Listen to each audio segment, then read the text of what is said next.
విశ్రాంతినిస్తాను, నా కాడి సులువైనది, నా బరువు తేలికైనదని మీరు వాగ్దానం చేశారు. మీ మాట ప్రకారంగా మీ విశ్రాంతిని, మీ సంతోషాన్ని, మీ ఆనందాన్ని, మీ అభిషేకాన్ని మీరు మాకు దయచేస్తూ ఉన్నారు. ఈరోజు మా సంఘంలో మేమందరం కూడా అంతోని వారి ప్రార్థన ప్రారంభించుకుంటూ మీ ఆశీర్వాదాలు, మీ కాపుదల మా గ్రామం మీద ఉండాలని, మా కుటుంబాల్లో ఉండాలని విశ్వాసంతో నమ్మకంతో ప్రభు యొక్క ఆరాధన ఏర్పాటు చేసుకుని ఉన్నాను.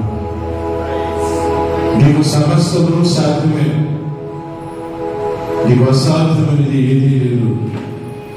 దైవ మాత్రమే మా ప్రార్థన మీరు ఆలకించి ఈ దేవాలయంలో గురుముడి మీ సత్తి వచ్చినటువంటి బిడ్డలందరి మీద మీ అభిషేకాన్ని కమరించండి, మీ ఆశీర్వాదాలు దయచేయండి. ఎవరైతే ప్రభు ప్రత్యేకమైనటువంటి కోరికలతో, అవసరాలతో నీ సన్నిధిలో మొదలుపెట్టుకుంటూ ఉన్నారో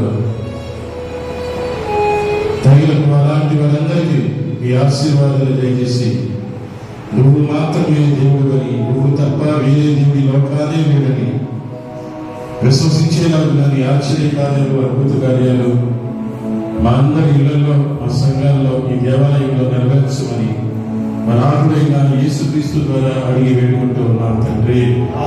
అందరూ చెప్పండి హల్లెలూయా.